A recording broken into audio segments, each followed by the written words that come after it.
जय हिंद साथियों, सब अच्छे होंगे और शिद्दत के साथ पढ़ाई कर रहे होंगे और जोर शोरों से तैयारी कर रहे होंगे, क्योंकि परीक्षा बहुत ही नजदीक आ चुकी है और परीक्षा में सफलता का पैमाना कहीं ना कहीं आपकी सालों की मेहनत होती है, एक दो दिन की मेहनत नहीं होती है। इसीलिए बचे हुए समय में आप मेहनत करें।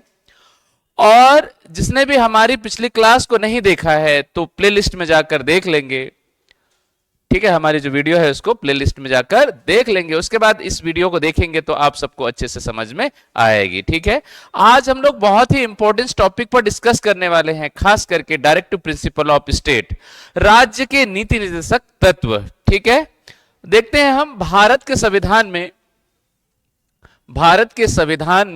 भाग 4 राज्य के नीति निर्देशक तत्व, राज्य के नीति निर्देशक तत्व, राज्य के नीति निर्देशक तत्व, नीति निर्देशक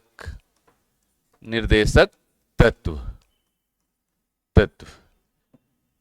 ठीक है। Directive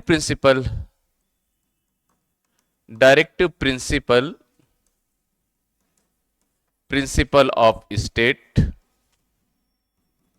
directive principle of state, ठीक है। राज्य के नीति निर्देशक तत्व। आगे चलते हैं हम। भारत के संविधान में अनुच्छेद 36 से लेकर 51 तक, अनुच्छेद 36 से लेकर 51 तक राज्य के नीति निर्देशक तत्वों का उल्लेख मिलता है। भारत के संविधान में आर्टिकल 36 से 51 तक राज्य के नीति निर्देशक तत्व, राज्य के नीति निर्देशक तत्व। दूसरा मौलिक अधिकार कहा गया है, मौलिक अधिकार के नाम से जाना जाता है। यह मौलिक अधिकार जो है राज्यों को शक्ति देती है कार्य करने के लिए, योजना तैयार करने के लिए। किनको शक्ति देती है? राज्यों के लिए। ये राज्यों के लिए एक डायरेक्टिव प्रिंसिपल मतलब नीति निर्धारण करती है। राज्य के लिए कोई कानून बनाती है या योजना तैयार करती है तो उन योजना तैयार करने के लिए जो है क्या होगी? एक गाइडलाइन, ठीक है, एक नीति के रूप में जो है किसको देखती है? राज्य के नीति निर्देशक तत्वों को। और राज्य के नीति निर्देशक तत्वों का ही अनुसरण करके राज्य सरकार एवं केंद्र सरकारें जो है नीति का निर्धारण करता है। उद्देश्य है ना, क्या करता है? नीति बनाता है, योजना तैयार करता है, ठीक है। जनताओं के जो है हित के लिए, जनताओं के जो है हित के लिए, लोक कल्याणकारी राज्य की स्थापना के लिए एवं सामाजिक, आर्थिक एवं राजनीतिक विकास के लिए जब भी नीति का निर्धारण करता है तो डायरेक्टिव जो प्रिंसिपल है इसको जो है मार्गदर्शिका के रूप में देखती है। राज्य सरकार या केंद्र सरकार जो भी नीति का निर्धारण करता है तो उसके लिए राज्य के नीति निर्देशक तत्वों का ही मार्गदर्शिका के रूप में अनुसरण करता है, ठीक है। चलिए हम देखते हैं राज्य के नीति निर्देशक तत्वों, राज्य के नीति निर्देशक तत्वों को जो है कहां से लिया गया है ये भी हम समझ लेते हैं। राज्य के नीति निर्देशक, राज्य के नीति निर्देशक, नीति निर्देशक तत्वों, राज्य के नीति निर्देशक तत्वों का स्रोत आयरलैंड के संविधान से लिया गया है। इसे आयरलैंड के संविधान से, कहां से लिया गया है? आयरलैंड के संविधान से। और आयरलैंड के जो संविधान है, ठीक है, आयरलैंड का संविधान, ये भारत का जो 1935 का जो संविधान आया था, भारतीय शासन अधिनियम 1935 का संविधान, वहीं से इसको जो है लिया गया है, ठीक है। तो ध्यान रखना आप लोग, 1937 में जो है भारत में ये लागू हो चुकी थी। कब लागू हो चुकी थी? 1937 में। ये आयरलैंड के स्रोत से लिया गया है। कहां के स्रोत से लिया गया है? आयरलैंड के संविधान के स्रोत से लिया गया है। इसका उद्देश्य देख लीजिए। उद्देश्य, राज्य के नीति निर्देशक तत्वों की उद्देश्य क्या है? तो ध्यान रखना आप लोग, लोक कल्याणकारी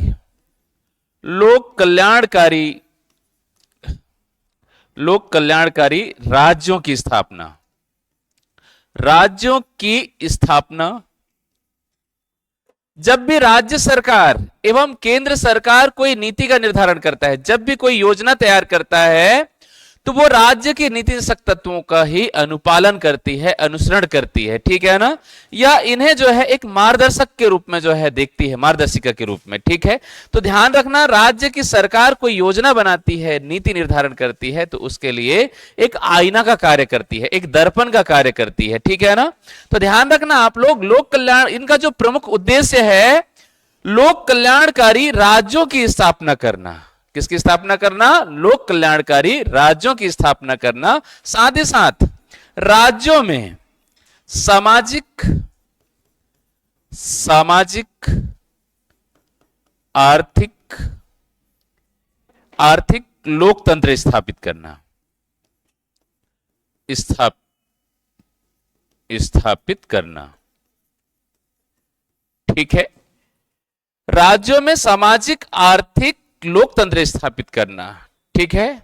आर्थिक लोकतंत्र स्थापित करना कहने का मतलब यह है कि राज्य सरकार की जो भी राजस्व आय होती है, या राज्य की एवं केंद्र सरकार की जितने भी आय होती है, इनकम होती है साल भरे में, उस इनकम का सरकार जो है इस तरीके से खर्च करेगी कि आम जनताओं तक इनको जो है लाभ मिल सके, या जो भी सत्ता का विकेंद्रीकरण करेगी, ठीक है। यहां पे ध्यान रखना, सामाजिक एवं आर्थिक लोकतंत्र, साथ ही साथ राजनीतिक लोकतंत्र भी जो है स्थापित करने का कार्य कौन करेगी? राज्य सरकार करेगी, ठीक है।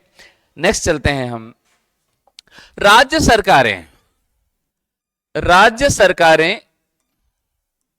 सरकारें एवं केंद्र सरकार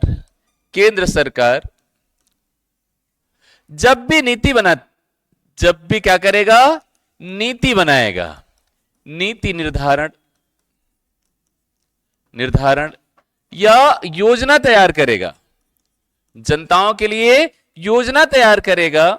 उस योजना के लिए जो है क्या करेगी? एक मार्गदर्शिका के रूप में राज्य के नीति निर्देशक तत्वों को, राज्य के नीति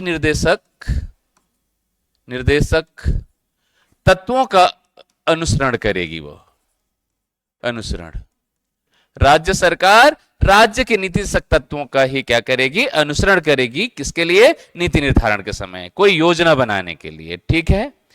राज्य के नीति तत्व, राज्य के नीति निर्देशक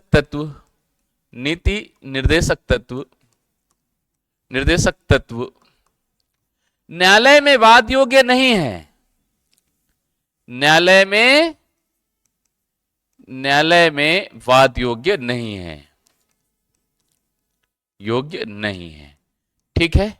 अगर राज्य सरकारें जो है कोई नीति का निर्धारण करते समय राज्य के नीति तत्वों को लागू नहीं करता है, या योजना बनाते समय जो है राज्य के नीति तत्वों को लागू नहीं करती है, ऐसी स्थिति में कोई भी व्यक्ति न्यायालय का दरवाजा नहीं खटखटा सकता, न्यायालय में याचिका दायर नहीं की जा सकती, या न्यायपालिका जो है हस्तक्षेप नहीं कर सकती, ठीक है। ये जो है राज्य सरकारों की स्वविवेक है। राज्य सरकारें का क्या होगा? इसमें खुद डिसीजन ले सकती है, ठीक है। ये परिवर्तनीय नहीं है, न्यायालय में परिवर्तनीय नहीं है, ठीक है। तो ध्यान रखना आप लोग, राज्य के नीति तत्व न्यायालय में वाद योग्य नहीं है, परिवर्तनीय नहीं है, ठीक है ना। नेक्स्ट देख लेते हैं हम। राज्य के नीति तत्व, राज्य के नीति निर्देशक तत्व, नीति निर्देशक तत्व, राज्य के नीति निर्देशक तत्व राज्यों को शक्ति प्रदान करती है, कार्य करने की शक्ति देती है ये, ठीक है।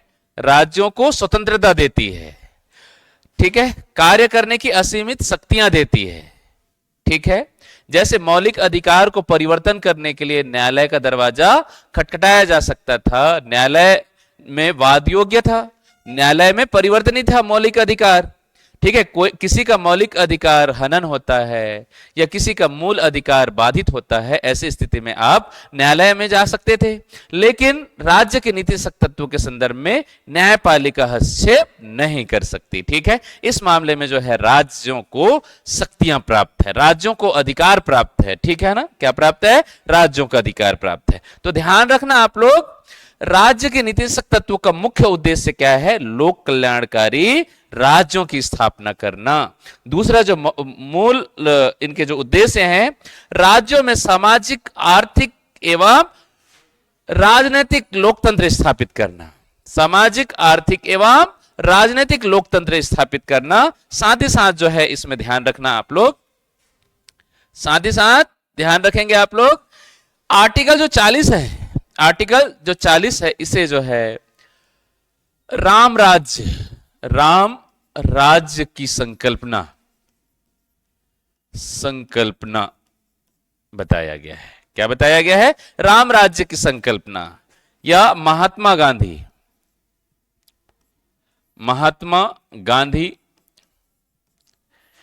की विचारों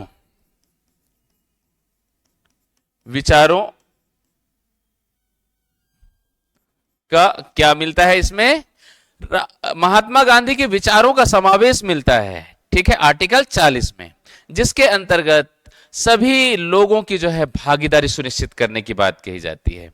जैसे ग्राम पंचायत का गठन कर, किसके गठन है? ग्राम पंचायत का गठन कर, ग्राम पंचायत की जो है स्थापना करके राज्य सरकार क्या करेगी? सत्ता का विकेंद्रीकरण करेगी। ग्राम पंचायत जो वार्ड को शक्ति देना है, सरपंच को शक्ति देना है, जिला पंचायत को शक्ति देना है, और लोगों की भागीदारी सुनिश्चित की जानी है। किसमें? प्रशासन में, ताकि वो जो है अपने लिए फैसले ले सके ग्राम स्तर पर।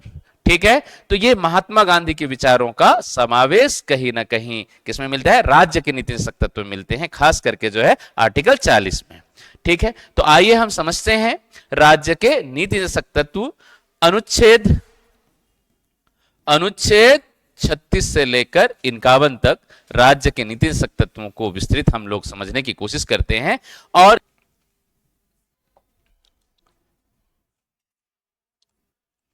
अनुच्छेद 36 राज्य के नीति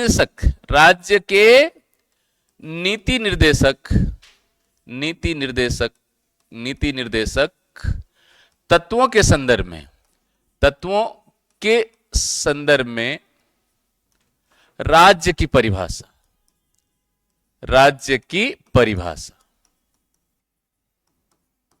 ध्यान रखेंगे आप लोग, राज्य के नीतिशक तत्वों के संदर्भ में राज्य की परिभाषा।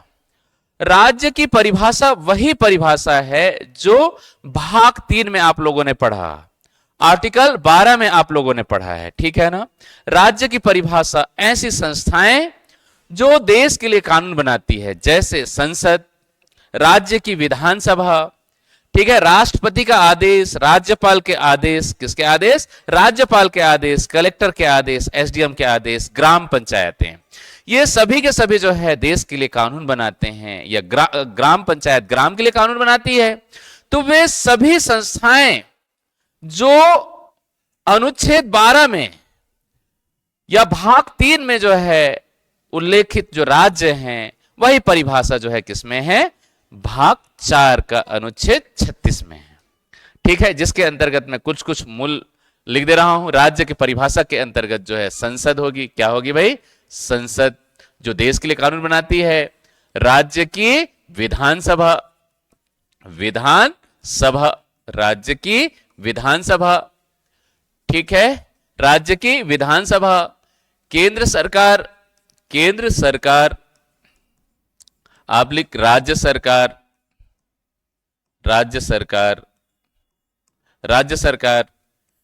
नेक्स्ट चलते हैं, राष्ट्रपति का आदेश, राष्ट्रपति।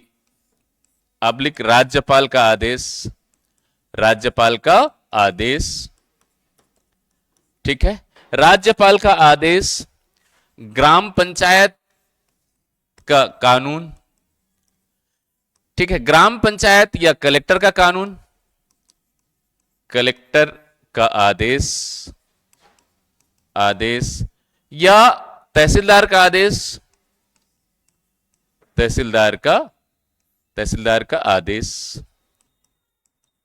ठीक है, ये हम यहां पे इसको आपके समझने के लिए हमने लिख दिया है। ठीक है, हमने क्या बताया कि राज्य की परिभाषा वही परिभाषा है जो भाग 3 में और अनुच्छेद 12 में जो है उल्लेख मिलता है या उल्लेख किया गया है, जिसके अंतर्गत हमने बताया, ठीक है, देश की संसद, देश की विधानसभा या राज्य की विधानसभा जो देश के लिए कानून बनाते हो, राज्य के लिए कानून बनाते हो, ठीक है ना, वे सभी निकाय जब भी कोई कानून बनाएंगे तो राज्य के नीति तत्वों का ही क्या किया जाएगा, अनुसरण किया जाएगा, अनुपालन किया जाएगा। आगे चले हम लोग, नेक्स्ट चलते हैं अनुच्छेद 37 या आर्टिकल 37।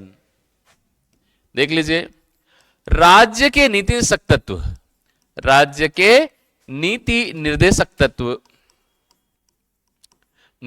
तत्व, राज्य के नीति निर्देशक तत्व न्यायालय में वाद योग्य नहीं है, न्यायालय में वाद योग्य नहीं है, योग्य नहीं है। वाद योग्य किसे कहा जाता है? इसे न्यायपालिका के द्वारा जो है परिवर्तनी नहीं है। क्या नहीं की जा सकती? परिवर्तन नहीं की जा सकती, या याचिका करने योग्य नहीं है, याचिका डालने योग्य नहीं है। ठीक है ना, या न्यायपालिका में विवेचना या न्यायपालिका के द्वारा इस पर जो है सुनवाई नहीं की जा सकती। लेकिन न्यायालय में वाद योग्य नहीं है। लेकिन याद रखना आप लोग, जब भी राज्य के नीति तत्व या राज्य सरकार नीति का निर्धारण करेगी या कानून बनाएगी तो राज्य के नीति तत्वों का क्या करेगी? अनुसरण करेगी। ठीक है, यहां पे लिख लेंगे, राज्य के नीति तत्व न्यायालय में वाद योग्य नहीं है, लेकिन राज्य कोई भी योजना बनाएगी, योजना आब्लिक नीति निर्धारण करेगी, नीति निर्धारण के समय राज्य के नीति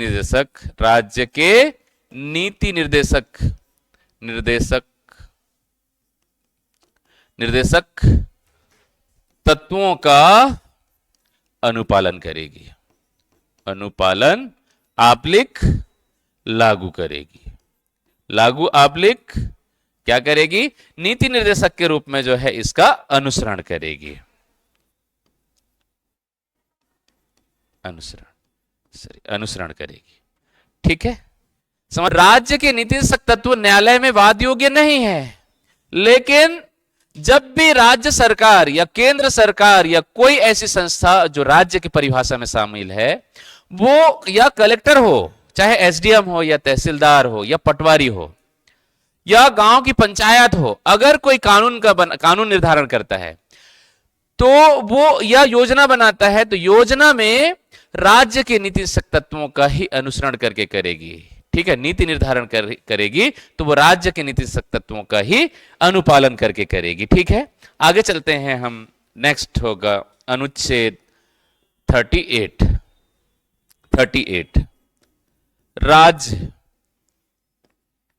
राज्य लोगों की सामाजिक आर्थिक एवं राजनैतिक अभिवृद्धि के लिए, ठीक है, राज्य सरकारें नीति निर्धारण करेगी तो राज्य के लोगों को सामाजिक आर्थिक एवं राजनीतिक विकास हो सके, इस पर जो है निरंतर कार्य करेगी। समझ में आ रहा है ना? तो ध्यान रखेंगे आप लोग, राज्य लोगों की सामाजिक आर्थिक एवं राजनीतिक विकास के लिए निरंतर प्रयास करेगी और इस तरीके से व्यवस्था, आर्थिक समानता एवं राजनीतिक समानता का क्या हो? विकास हो। इस तरीके से जो है राज्य सरकार क्या करेगी? निरंतर प्रयास करेगी। ध्यान रखना आप लोग, निरंतर क्या करेगी? प्रयास करेगी।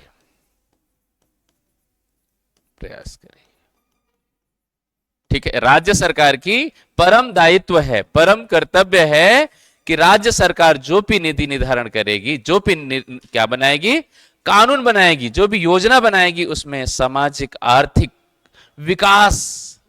विकास जो है क्या हो, की वृद्धि हो, निरंतर जो है क्या हो, समाज आगे बढ़े। इस तरीके से सरकार जो है क्या करेगी, अपनी योजनाओं में नीति निर्धारण करेगी। ठीक है, आगे चलते हैं हम। नेक्स्ट है आर्टिकल 39, अनुच्छेद 39। अनुच्छेद 39 कुछ महत्वपूर्ण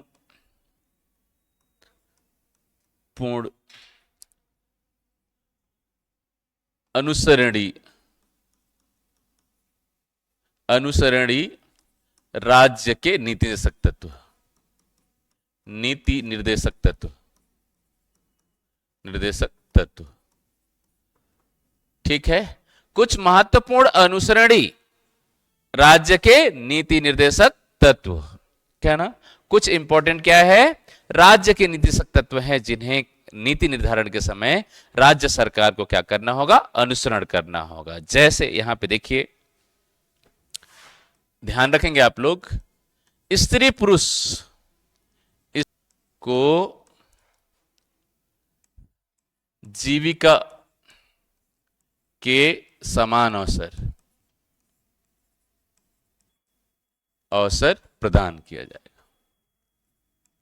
राज्य सरकार इस तरीके से योजना तैयार करेगी कि स्त्री एवं पुरुष दोनों को जो है जीविका के समान अवसर प्राप्त हो। ठीक है ना, समझ में आ रहा है।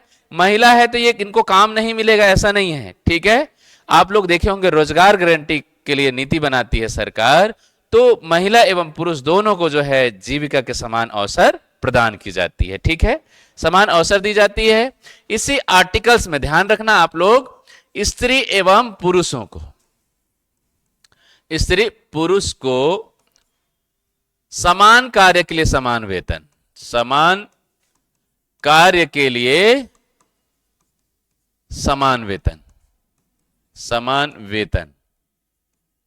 राज्य सरकार ऐसी नीति निर्धारण करेगी, ऐसी कानून बनाएगी कि महिला एवं पुरुष दोनों को जो है समान कार्य के लिए समान वेतन प्रदान करेगी। तुम महिला हो और तुम पुरुष हो, इसमें भेदभाव नहीं करेगी। ठीक है ना, अगर वो एक ही पद पे हैं, टीचर ही है, और एक को ज्यादा वेतन दे रहे हैं और एक को कम, ठीक है, तो ये जो है क्या होगा, कहीं ना कहीं गैर संवैधानिक होगा। ठीक है ना, और इसी आर्टिकल को लेकर आप लोग देखे होंगे कि शिक्षकों के द्वारा काफी धरना दी गई और काफी आंदोलन भी किया गया कि समान कार्य के लिए समान वेतन प्रदान किया जाए, क्योंकि रेगुलर टीचर भी वही पढ़ाता है और हम भी वही पढ़ाते हैं। ठीक है, इस तरीके से मांग रखी गई। लेकिन आप सबको पता होना चाहिए, आर्टिकल 37 में स्पष्ट रूप से कहा गया है कि राज्य के नीति निर्देशक तत्व न्यायालय में वाद योग्य नहीं है, ना ही अनिवार्य है। ठीक है ना, इसे जो है न्यायालय के द्वारा परिवर्तन नहीं की जा सकती, ये सिर्फ वैकल्पिक है। राज्य के नीति निर्देशक तत्व जो है क्या है, एक प्रकार का वैकल्पिक है, केवल और केवल जो है कौन लागू कर सकता है, सरकार का जो है विवेक पर डिपेंड करता है। ठीक है, ठीक है ना। चलिए नेक्स्ट पॉइंट देख लीजिए। इसमें राज्य की सार्वजनिक संपत्ति, सार्वजनिक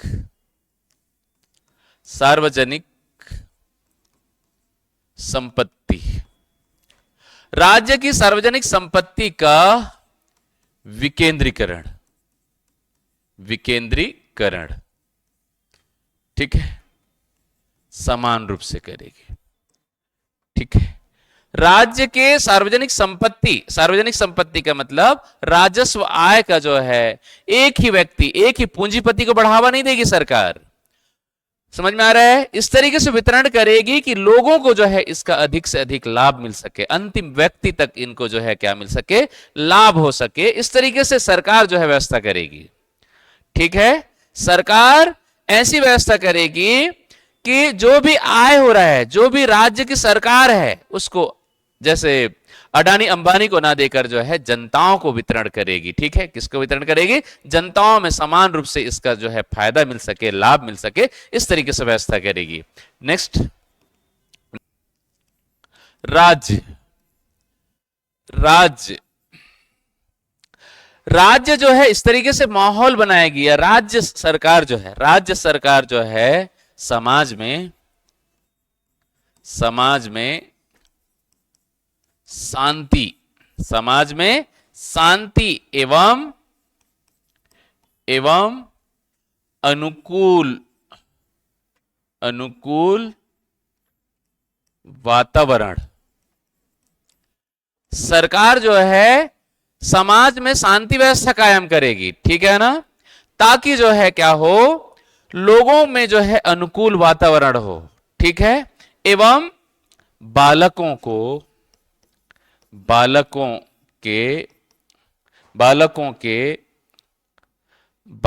के मानसिक एवं शारीरिक क्या हो, वृद्धि हो सके। ठीक है, कहने का मतलब यह है सरकार जो है शांति व्यवस्था बनाए रखेगी, या ऐसा समाज का विकास करेगा जो है बढ़ावा दे। ठीक है, किसको बढ़ावा दे? मानवता को बढ़ावा दे। अगर ठीक है, तो जैसा जो है क्या होगा, माहौल मिलेगा, जैसा समाज होगा, ऐसे ही जो है किनको, बच्चों के जो है शारीरिक एवं मानसिक विकास होगा।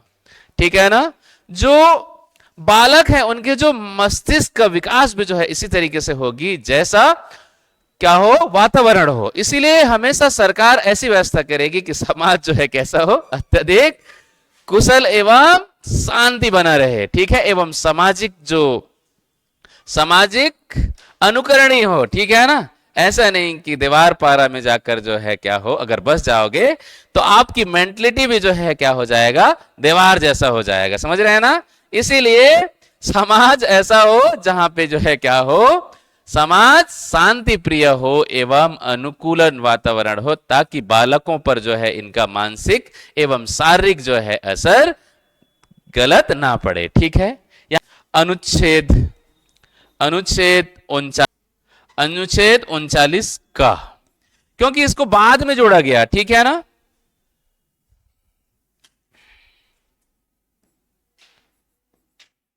समान एवं निशुल्क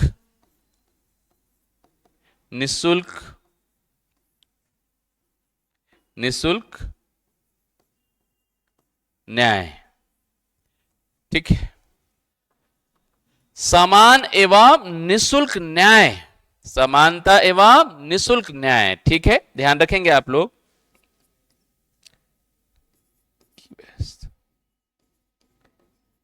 राज्य सरकार जो है आर्टिकल 39 के प्रावधानों के अंतर्गत जो असहाय हैं, असहाय जानते हैं ना, असहाय जिसके अंतर्गत बुजुर्ग, असहाय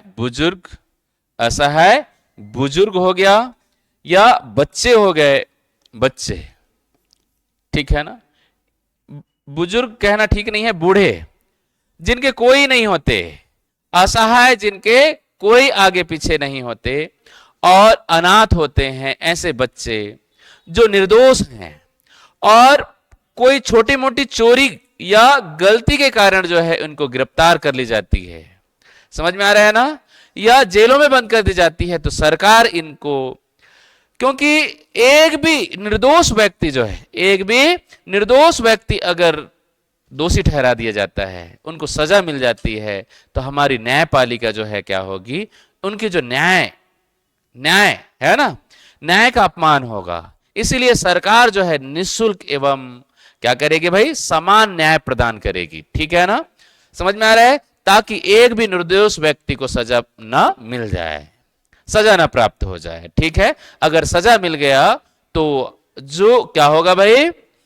एक निर्दोष को भी सजा मिल गया तो ये बहुत बड़ी क्या होगी, पाप का भागीदार होगा। ठीक है ना, इसीलिए मतलब जो अपराधी है उसी को सजा मिलना चाहिए, जो अपराधी है सिर्फ उसी को सजा मिलना चाहिए, बाकी अन्य किसी को सजा नहीं मिलना चाहिए, हजारों जो है अपराधी बच जाए। ठीक है, ये ध्यान रखना आप लोग। आगे बढ़े हम लोग। नेक्स्ट नेक्स्ट अनुच्छेद 40, पंचायतों का गठन। ठीक है, आर्टिकल 243 ध्यान रखना आप लोग। राज्य सरकार पंचायतों का गठन कर सकती है। ठीक है, राज्य सरकार पंचायतों का गठन कर सकती है। जैसे छत्तीसगढ़ में त्रिस्तरीय पंचायती राज व्यवस्था है, जिला पंचायत, जनपद पंचायत एवं ग्राम पंचायत। जबकि आप देखेंगे वेस्ट बंगाल में जो है 4 स्तरीय पंचायती राज व्यवस्था है। ठीक है, ग्राम पंचायत, जनपद पंचायत को तालुका पंचायत कहा जाता है, और जिला पंचायत एवं राज्य पंचायत। ठीक है, इस तरीके से जो है 4 स्तरीय पंचायती राज व्यवस्था है।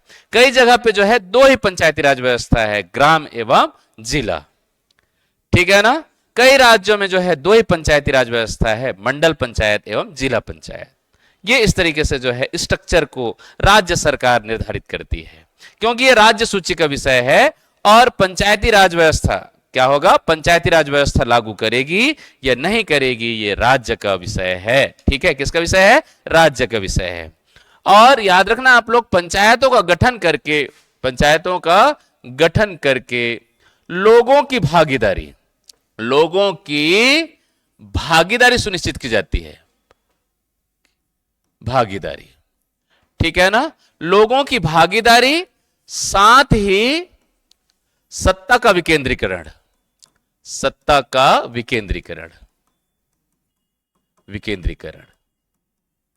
क्योंकि ग्राम पंचायत को सत्ता दे दी जाती है। ठीक है, ग्राम पंचायत गांव के लिए कानून बना सकती है, उनकी क्या जरूरतें हैं।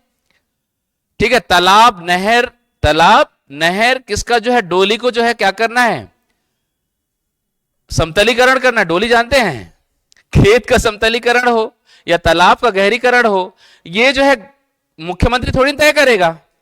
समझ में आ रहा है, ये कौन तय करेगा, ग्राम पंचायत तय करेगा। और ग्राम पंचायत क्या करेगी, डिसीजन लेगी। ठीक है ना, इसीलिए ग्राम पंचायतों का गठन की जिम्मेदारी किसकी है, राज्य सरकार की जिम्मेदारी है। राज्य सरकार ग्राम पंचायतों का गठन करके लोगों की जनभागीदारी सुनिश्चित करेगी। क्योंकि पंचायत में वार्ड पंच से लेकर सरपंच तक बहुत सारे प्रतिनिधि होते हैं, उनको जो है अपने वार्ड के लिए कानून बनाने का अधिकार होता है। वार्ड के लिए नीति निर्धारण करने, योजना तैयार करने का एक क्या होगा, जिम्मेदारी होती है। और संवैधानिक अधिकार देती है कि वो गांव के लिए क्या बनाए, कानून बनाए। जैसे रोड, नहर, नाली, ठीक है, चबूतरा निर्माण, किसके लिए, चबूतरा निर्माण के लिए, रोड निर्माण के लिए, लाइट लगाने के लिए, किसके लिए, लाइट लगाने के लिए। ठीक है, सामूहिक कार्यों के लिए जिम्मेदारी किसको दी गई है, ग्राम पंचायतों को। ठीक है, आर्टिकल 40। नेक्स्ट चलते हैं हम अनुच्छेद 41। अनुच्छेद 41 कुछ दशाओं में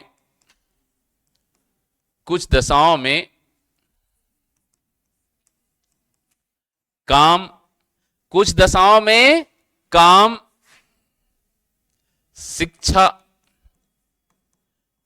शिक्षा एवं आर्थिक सहायता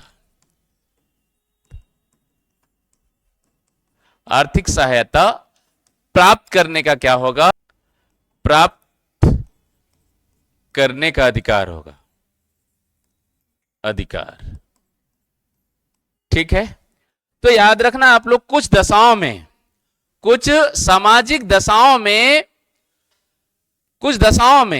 काम प्राप्त करने का क्या होगा, काम, शिक्षा एवं आर्थिक सहायता प्राप्त करने का क्या होगा, लोगों का अधिकार होगा। जैसे सबको पता है कि पूर्व सरकार जो है क्या दे रही थी, शिक्षा अगर आपके पास है और काम नहीं मिल रहा है तो आप लोगों को बेरोजगारी भत्ता दी जाती थी। बेरोजगारी क्या दी जाती थी, बेरोजगारी भत्ता दिया जाता था ना, भत्ता। ठीक है, अगर बेरोजगारी भत्ता, ठीक है, अगर आपको जो है काम चाह रहे हैं आप, काम, तो सरकार आपको रोजगार गारंटी देती है, रोजगार गारंटी। ठीक है, क्या देती है? रोजगार गारंटी देती है।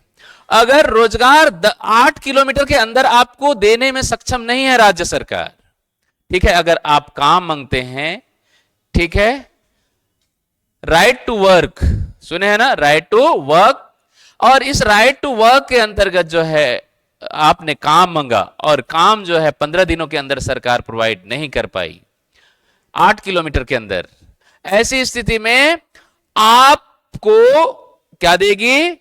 उतने दिनों का वेतन देगी सरकार। रोजगार गारंटी में जितना पैसा है ना, उतना जो है क्या करेगी? सरकार वेतन देगी। ठीक है ना, घर बैठे बैठे जो है सरकार आपको या तो काम देगी या फिर उतने दिनों का जो है क्या देगी? आपको वेतन देगी। समझ में आ रहा है? तो इसीलिए जो है राइट टू वर्क जो है मनमोहन सरकार की एक बहुत बड़ी देन थी, और इसी के कारण जो है 2009 में आर्थिक तंगी आ रही थी। आर्थिक क्या थी कि जो पूरे विश्व में जो है, पूरे विश्व में, समझ में आ रहा है कि पूरे विश्व के देश में जो है क्या आ गई थी? महंगाई आ गई थी, और जो अर्थव्यवस्था थी पूरी तरीके से डगमगा गई थी। लेकिन भारत की अर्थव्यवस्था पर इसका असर, आर्थिक मंदी का असर नहीं पड़ा। किसका असर नहीं पड़ा? आर्थिक मंदी का असर नहीं पड़ा। कारण था रोजगार गारंटी। कौन सी भाई? रोजगार गारंटी। ठीक है, तो आप सबको पता होगा कुछ दशाओं में काम, शिक्षा एवं आर्थिक सहायता प्राप्त करने का अधिकार जनता को है। ठीक है ना, जैसे हमने बताया बेरोजगारी भत्ता और रोजगार गारंटी। कौन सा? बेरोजगारी भत्ता एवं रोजगार गारंटी। साथ ही साथ आप लोग यहां पे ध्यान रख लेंगे, शिक्षा के लिए छात्रवृत्ति सुने हैं ना? नहीं सुने हैं? छात्रवृत्ति भी कौन देती है भाई? सरकार देती है। पढ़ाई में सहयोग के लिए, पढ़ाई में प्रोत्साहन के लिए जो है छात्रवृत्ति दिया जाता है सरकार के द्वारा। ठीक है, आगे बढ़ते हैं हम। आर्टिकल या अनुच्छेद 42।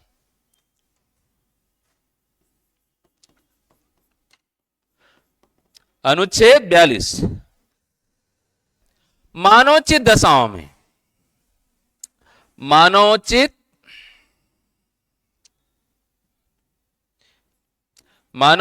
दशाओं में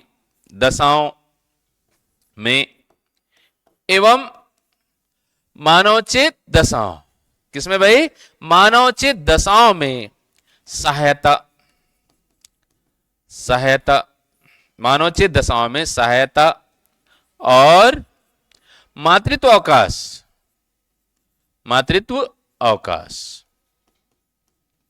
अवकाश प्राप्त करने का अधिकार,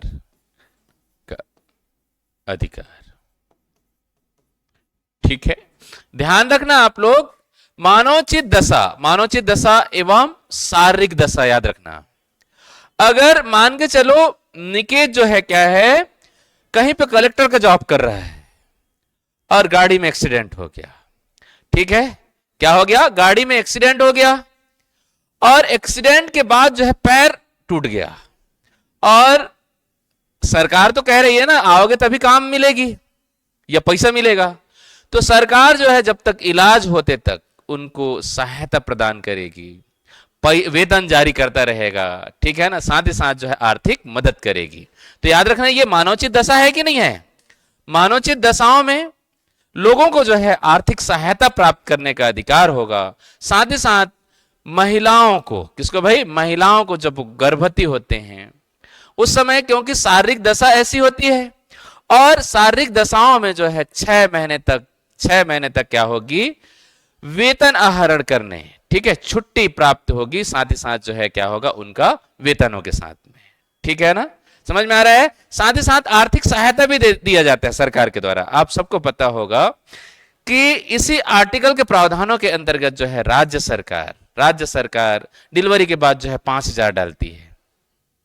देती है कि नहीं देती? आपने जो है संस्था में क्या किया है? डिलीवरी कराया है तो। ठीक है, प्रसव सहायता देती है, और मातृत्व अवकाश भी देती है, पैतृत्व अवकाश भी देती है, पैतृक अवकाश 15 दिनों का पैतृक अवकाश एवं माताओं को जो है 6 से 8 महीने तक जो है क्या देती है, सरकार छुट्टी देती है। ठीक है, चलिए आगे बढ़े हम लोग। नेक्स्ट जो है 43 कामगारों को काम, यहां पे लिख लेंगे राज्य कामगारों को काम एवं लघु उद्योगों, लघु आबलिक कुटीर उद्योगों को बढ़ावा देगी। ठीक है, ध्यान रखेंगे आप लोग, राज्य सरकार इस तरीके से व्यवस्था करेगी कि जो कामगार हैं, लेबर हैं, ठीक है ना, क्या है, लेबर है, उनको काम उपलब्ध कराएगी। ठीक है, इसीलिए आप सब लोग जो है सरकार के खिलाफ रोडों पर आते हैं कि बेरोजगारी क्या दो, बेरोजगारों को रोजगार दो। समझ में आ रहा है ना, क्या करो, रोजगार दो। हम 1 रुपये चावल, 1 रुपये किलो चावल हम नहीं खाएंगे, हम हक से कमाएंगे और खाएंगे। सरकार की जिम्मेदारी बनती है आर्टिकल 43 के प्रावधानों के तहत कि वो लोगों के लिए रोजगार निकाले, रोजगार की व्यवस्था करे।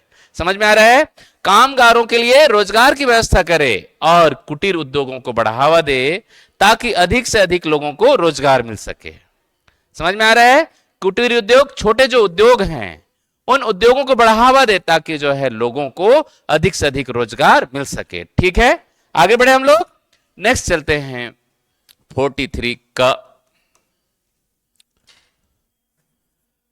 कुटीर उद्योगों में मजदूरों की भूमिका तय किया जाए, साथ ही जो मजदूर हैं, मजदूरों के लिए, मजदूरों को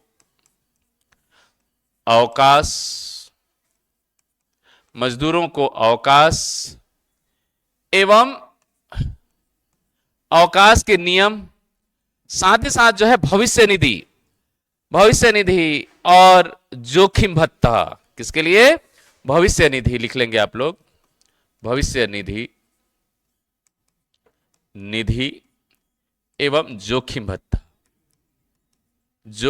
भत्ता। ध्यान रखेंगे आप लोग, ये सब नहीं मिलेंगे आप लोगों को बुकों में, है ना। ठीक है, ये आप लोगों की समझ को और डेवलप करेगी और आप बुकों में ढूंढते जाइए, नहीं मिलेंगे, इसीलिए मैं लिखवा दे रहा हूं, है ना, ताकि एक बार पढ़ लो और मास्टर हो जाओ। ठीक है, समझ में आ रहा है। तो हमने क्या बताया, कुटीर उद्योगों में मजदूरों की भूमिका, मजदूरों को जो है प्रमोशन मिले, ठीक है ना, प्रशासन में जो है इनको भागीदार बनाया जाए। जैसे लेबर का कार्य कर रहा है, 5 साल बाद इनको प्रमोशन करके क्या बना दे, आप मेड बना दे, या प्रशासन में भागीदार बनाकर जो है मैनेजर बना दे। समझ में आ रहा है ना, सीओ बना दे। इस तरीके से प्रशासनिक कार्यों में इनकी हिस्सेदारी तय किया जाए। साथ ही साथ लेबरों के लिए जो है अवकाश के नियम बनाए जाएं। साथ ही साथ कार्य के कितने घंटे होने चाहिए, वो घंटे भी सरकार जो है क्या करे, तय करे। साथ ही साथ जोखिम भत्ता एवं भविष्य निधि भी सुनिश्चित किया जाए। खास करके जो प्राइवेट संस्थाओं में भी काम कर रहे हैं, वहां पे भी जो है भविष्य निधि देने की प्रथा या भविष्य निधि को जो है कानूनी जामा दिया जाए। ठीक है ना। आप देखेंगे भविष्य निधि के रूप में जो है क्या की जाती है कि जो वेतन का 12% जो है क्या की जाती है, कटौती की जाती है और बैंक अकाउंट में जमा कर दी जाती है, जिसे भविष्य निधि कहा जाता है, जिससे उनके बच्चे, है ना, और परिवार जो है क्या हो सके, सुरक्षित रह सके, सिक्योर हो सके।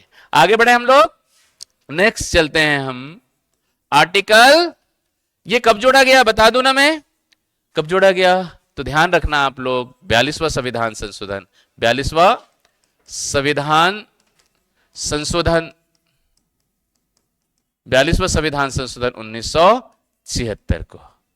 ठीक है, पिछले में भी हमने संशोधन नहीं बताया है क्या, पिछले में भी नहीं बताया है, हाँ इसमें लिख लो 42वां संविधान संशोधन, 42वां संविधान संशोधन, संविधान संशोधन 1976।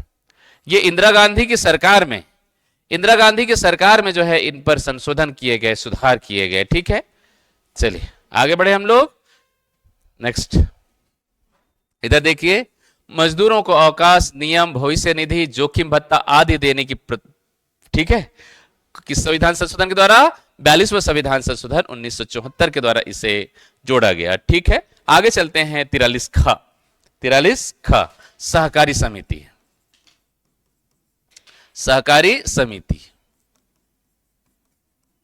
समितियों की स्थापना, स्थापना एवं प्रशासन।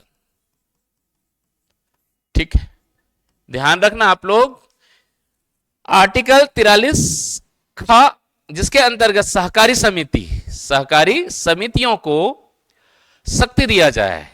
स्थानीय स्तर पर जो स्थानीय निकाय, जैसे आप लोग देखे होंगे क्या है, जो धान खरीदने वाली सहकारी समितियां हैं, इन समितियों में जो है कितने लोगों को रोजगार दी जाती है स्थानीय स्तर पर, और यहां पे राजनेता से लेकर जो है क्या होगा, कृषक तक इनमें जनभागीदारी के रूप में जो है क्या करते हैं, अपने आप को पाते हैं। समझ में आ रहा है? और लोगों को रोजगार दिया जाता है, इसी के माध्यम से लोगों को शक्ति दी जाती है। तो ध्यान रखना आप लोग, सहकारी समितियों का प्रशासन, स्थापना करना एवं प्रबंधन करने की जिम्मेदारी किसको होती है? ग्रामीण स्तर पर जो समितियां होती है, सहकारी समितियों को। ठीक है, इनको एक संवैधानिक दर्जा दी गई, और संवैधानिक दर्जा जो है 97वां संविधान संशोधन, 97वां संविधान संशोधन, संविधान संशोधन 2011 को इसे जो है क्या किया गया, इसमें जोड़ा गया भारत के संविधान में। ठीक है, कौन संविधान संशोधन के द्वारा? 97वां संविधान संशोधन 2011 के द्वारा सहकारी समितियों को अनुच्छेद 43 ख, अनुच्छेद 43 ख एवं भाग 9 ख में जो है सहकारी समिति, क्या है? सहकारी समिति मिलता है। ठीक है, आगे बढ़े, आगे चले ना, किसी कोई दिक्कत? समान सिविल संहिता, सिविल संहिता आबलिक इसी को जो है समान नागरिक संहिता, नागरिक संहिता, संहिता। ठीक है, वर्तमान में गोवा में लागू है। कहां लागू है? गोवा में, गोवा राज्य। एक गोवा राज्य एक ऐसा राज्य है जहां पर जो है सिविल कोड बिल पास है। ठीक है, लागू है। कौन सा राज्य है? गोवा राज्य। ये समान नागरिक संहिता क्या है? समान नागरिक संहिता जिसमें जितने भी विवाह के नियम हैं, जन्म संस्कार के नियम हैं, जितने भी समाज में जो है क्या होंगे कि सामाजिक कानून के अकॉर्डिंग होंगे। समझ में आ रहा है? इसमें कोई भी जो है दहेज प्रथा है, इस पर बैन लग जाएगी। साथ ही साथ ऐसे भी लोग हैं जो गरीब हैं और दहेज नहीं दे पाते, उनकी विवाह जो है क्या हो जाएगी? आसानी से हो जाएगी, क्योंकि लोगों के डिमांड बढ़ते जा रहे हैं और लोग जो है बड़ी बड़ी टेंट लगा रहे हैं। समझ में आ रहा है ना? और एक प्रकार का जो है नागरिक संहिता लागू हो जाएगी, तो जो कानून में लिखा है उसी के अकॉर्डिंग जो है क्या होंगे? विवाह करना पड़ेगा, जन्म संस्कार होंगे। ठीक है ना? समझ में आ रहा है? अलग अलग जो है अपने शौक पालने के अलावा जो है क्या होगा, संविधान में जो गाइडलाइन है उस गाइडलाइन के अकॉर्डिंग ही जो है क्या होंगे, सारे जो आचरण करना पड़ेगा आप लोगों को। तो इसे ही जो है क्या कहा जाता है? समान नागरिक संहिता। समझ में आ रहा है ना?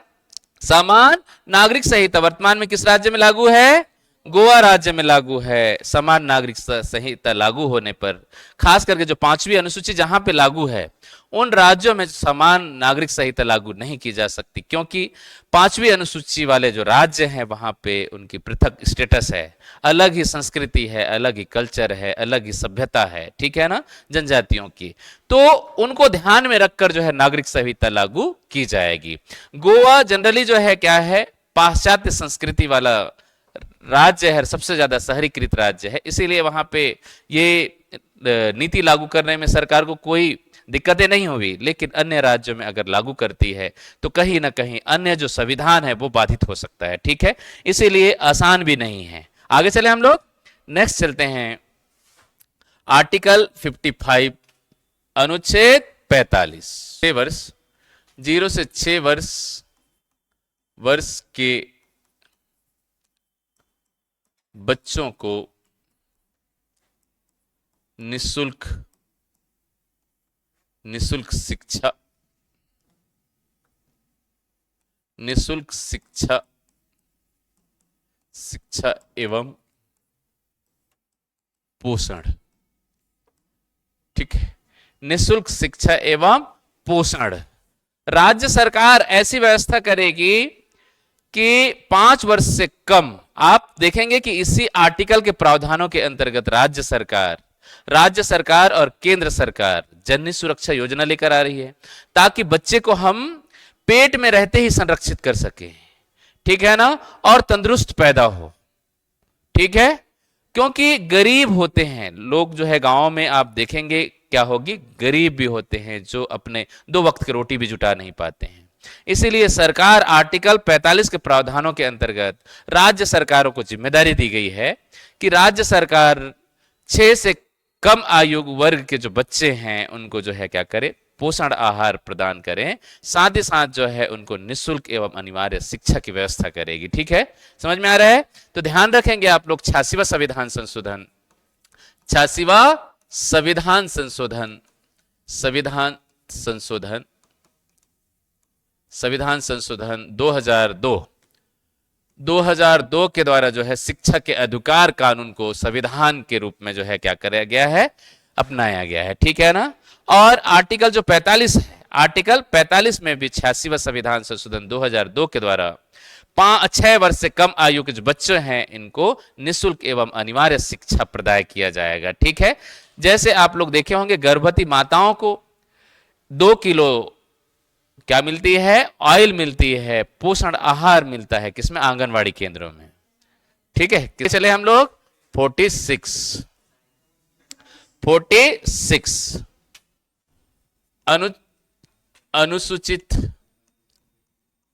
अनुसूचित जाति,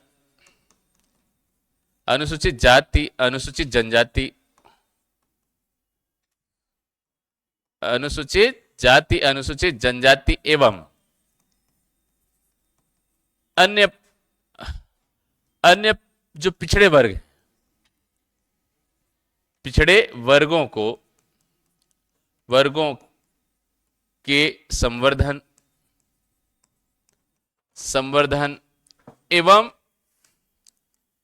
एवं विकास के लिए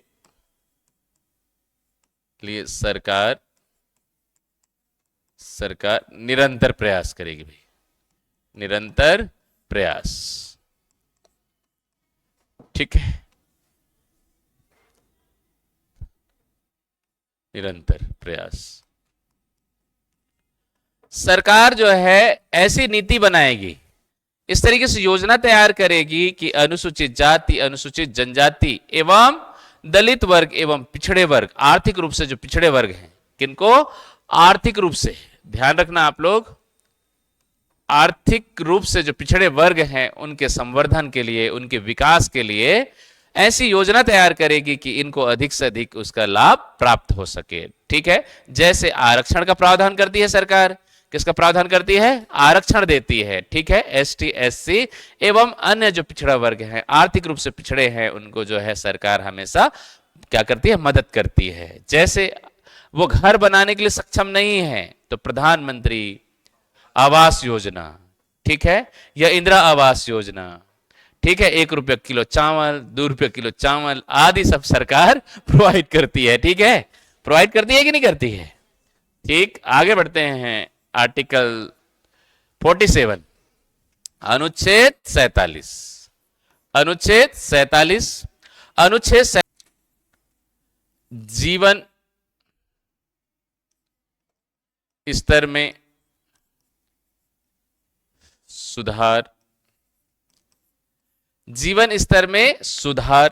राज्य सरकार लोगों के लिए, ध्यान रखना आप लोग, राज्य सरकार लोगों के जीवन स्तर में सुधार, जीवन स्तर में एवं पोषाहार, ठीक है, क्या होगा, पोषाहार एवं पोषाहार एवं एवं क्या होगी? स्वास्थ्य, स्वास्थ्य में सुधार, सुधार का प्रयास करेगी। ठीक है, ध्यान रखना आप लोग, राज्य सरकार लोगों के जीवन स्तर को ऊंचा उठाने के लिए, क्या करने के लिए? जीवन प्रत्याशा को बढ़ाने के लिए राज्य सरकार लोगों के जीवन स्तर को ऊंचा बनाने के लिए, जीवन प्रत्याशा को बढ़ाने के लिए जो है हमेशा प्रयास करेगी। और साथ ही साथ लोगों के जो पोषण आहार है, 1 रुपये किलो चावल देगी, 2 रुपये किलो चावल देगी, शक्कर देगी, देती है ना, और उनको जो है क्या होगी, जिससे लोगों के जो है क्या हो, पोषण आहार में सुधार हो। साथ ही साथ जो है निःशुल्क जो है क्या करेगी? स्वास्थ्य प्रदान, स्वास्थ्य सुविधा, और स्वस्थ है ना, किसमें भाई? स्वास्थ्य में सुधार करेगी। किसमें सुधार करेगी सरकार? स्वास्थ्य में सुधार करेगी। ठीक है, लोगों के जीवन प्रत्याशा को ऊपर उठाएगी, साथ ही साथ जो है पोषण आहार प्रदान करेगी, और लोगों के स्वास्थ्य स्तर को भी क्या करेगी? सुधार करेगी, स्वास्थ्य स्तर में सुधार लाएगी। ठीक है, और अगर लोग जो है शराब पिएंगे, दारू पिएंगे, समझ में आ रहा है ना, तो क्या उनके स्वास्थ्य अच्छा रहेगा? नहीं रहेगा। इसी आर्टिकल के प्रावधानों के अंतर्गत राज्य सरकार को गुटखा, गुटखा जानते हैं ना, गुटखा, तंबाकू, तंबाकू, ठीक है, किसको भाई? तंबाकू एवं शराब आदि पर क्या कर सकता है? बैन लगा सकता है, प्रतिबंध लगा सकता है, प्रतिबंध। समझ में आ रहा है ना? गुटखा, तंबाकू, शराब एवं मादक पदार्थ, लिख लेंगे आप लोग, मादक पदार्थों पर प्रतिबंध। ध्यान रखना आप लोग, मादक पदार्थों पर प्रतिबंध लगाने की जिम्मेदारी किसकी है?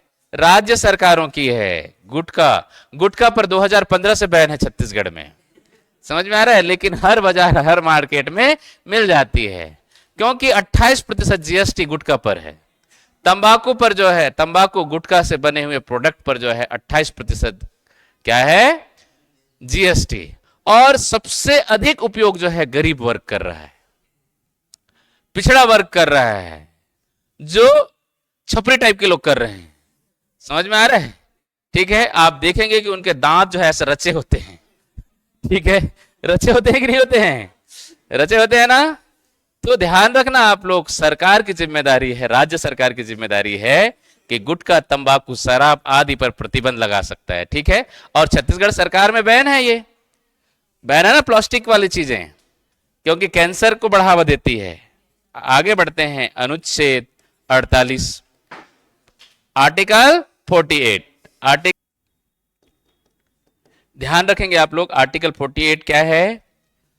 कृषि कार्यों में, कृषि कार्यों में वैज्ञानिक दृष्टिकोण, वैज्ञानिक दृष्टिकोण। सरकार जो है कृषि कार्य को बढ़ावा देगी। किसको बढ़ावा देगी? कृषि कार्यों को बढ़ावा देगी, और कृषि कार्यों में वैज्ञानिक चीजों को अपनाएगी। ठीक है, किनको अपनाएगी? वैज्ञानिक उपकरणों को अपनाएगी। ठीक है, ताकि अधिक से अधिक उत्पाद हो सके, उपज हो सके। एवं जो बछड़ा है, बछड़ा जानते हैं ना, बछड़ा तथा, बछड़ा तथा गोवंशी, गौवंशी, गौवंशी पशुओं, गोवंशी पशुओं एवं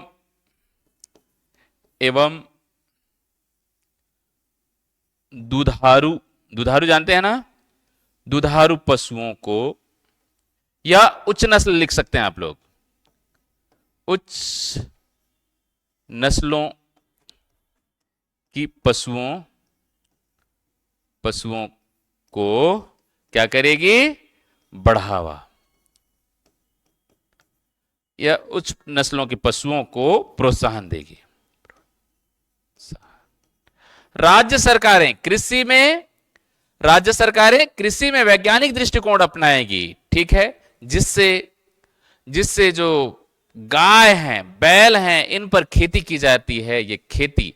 दूसरी चीजें खेती पर, क्योंकि जीवों को ये क्या हो रही है, जीवों को कष्ट मिल रही है, तो वैज्ञानिक दृष्टिकोण रखेगी, आधुनिक क्या होंगे, औजारों का उपयोग करेगी, मशीनों का उपयोग करेगी, जिससे उपज भी ज्यादा मिलेगी और खास करके जीवों को जो तकलीफ होती है, तकलीफों से क्या होगी, मुक्ति मिलेगी। ठीक है ना, समझ में आ रहा है। साथ ही साथ हमने बताया बछड़ा तथा गोवंशी पशुओं को जो है संवर्धन क्या करेगी, सरकार संवर्धन करेगी, एवं दुधारू पशु एवं उच्च नस्ल के पशुओं को जो है सरकार क्या करेगी, बढ़ावा देगी, ताकि अधिक से अधिक दूध की पैदावार हो।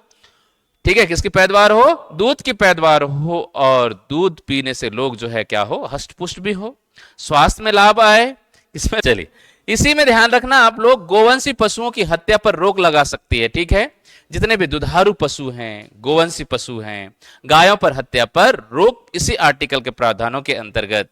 जो मध्य भारत है, इन राज्यों में गाय वंशी पशुओं पर पूर्णता रोक राज्य सरकार का विषय है। ठीक है ना, जबकि दक्षिण भारत में आज भी देखेंगे तो बीफ काटे जाते हैं और बांटे भी जाते हैं, समझ में आ रहा है, जबकि मध्य भारत में गायों को जो है माता के रूप में देखा जाता है ना।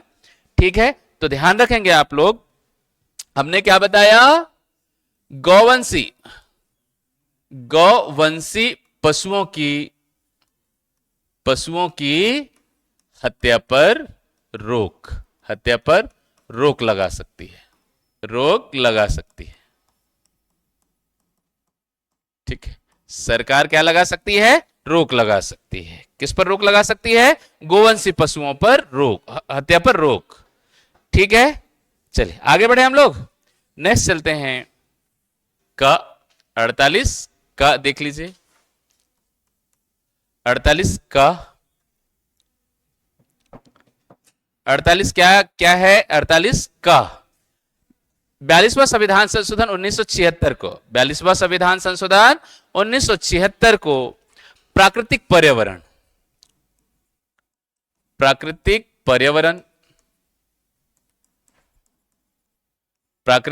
पर्यावरण एवं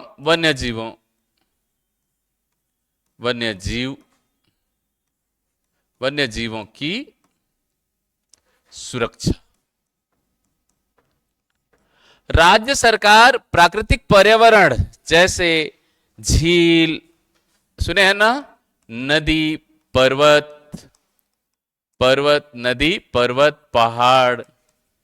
पहाड़, झील एवं वन्य जीवों की सुरक्षा एवं संवर्धन। ठीक है, राज्य सरकार ऐसी व्यवस्था करेगी कि वन्य जीवों की संरक्षा एवं प्राकृतिक पर्यावरणों की जो है क्या हो, सुरक्षा करेगी। क्या करेगी, प्राकृतिक पर्यावरणों की सुरक्षा।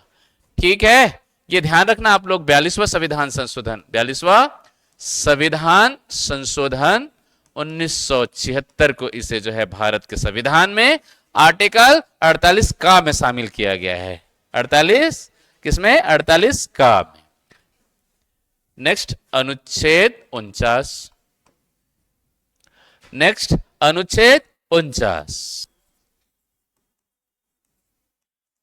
भारत के सार्वजनिक संपत्ति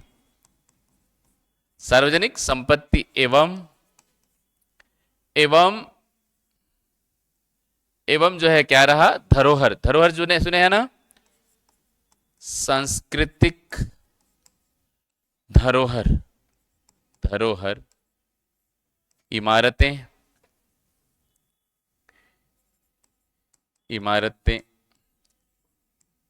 आदि की सुरक्षा एवं संवर्धन।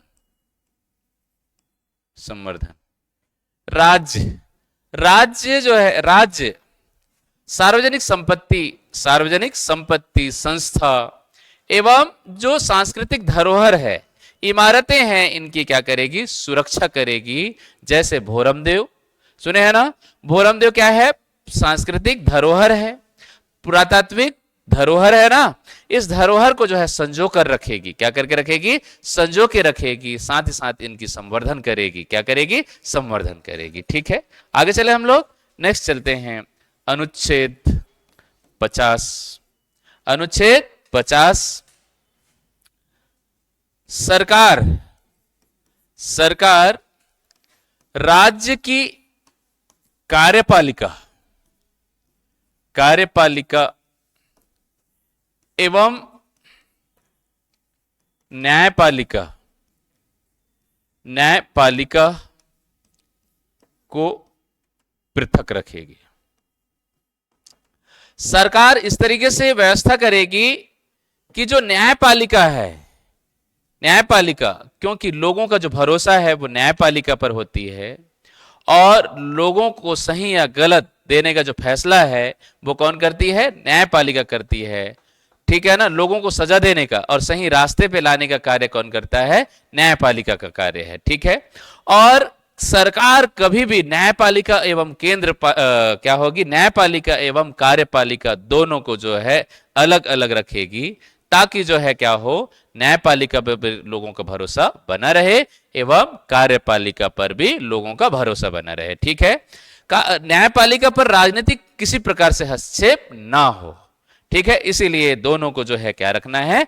पृथक रखना है, अलग अलग रखने की जो है सरकार व्यवस्था करेगी। ठीक है ना, इसीलिए आप देखेंगे कोई भी जज किसी राजनीतिक दल या किसी भी नेता के घर जो है नहीं जाता।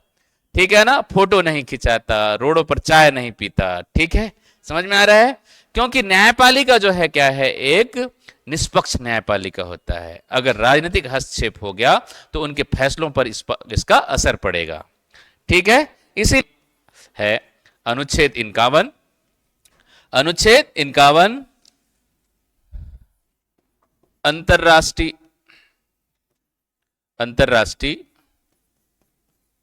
शांति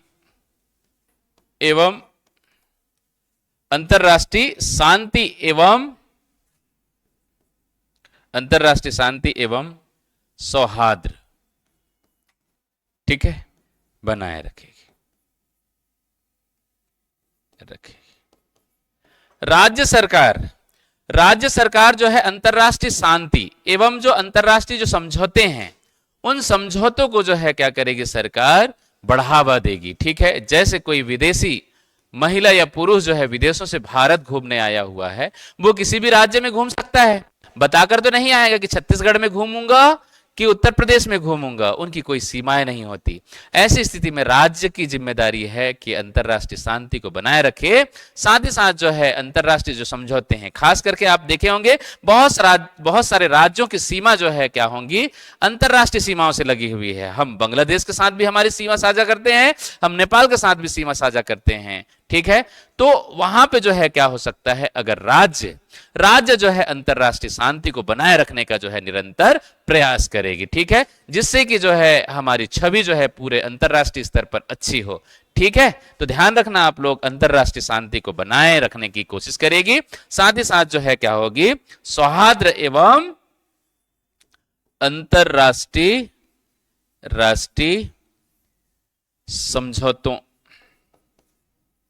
समझौतों को और अधिक बढ़ावा मिले। ठीक है, समझ में आ रहा है? अंतरराष्ट्रीय समझौतों एवं जो संबंध हैं, किनको भाई? संबंधों को जो है क्या हो? और अच्छे से क्या मिले? बढ़ावा मिले। समझ में आ रहा है? किनको? अंतरराष्ट्रीय समझौते एवं संबंधों को। राज्य के नीति तत्व समाप्त हो गया, खत्म हो गया। ठीक है, आप उम्मीद कर रहा हूं आप सबको समझ में आया होगा।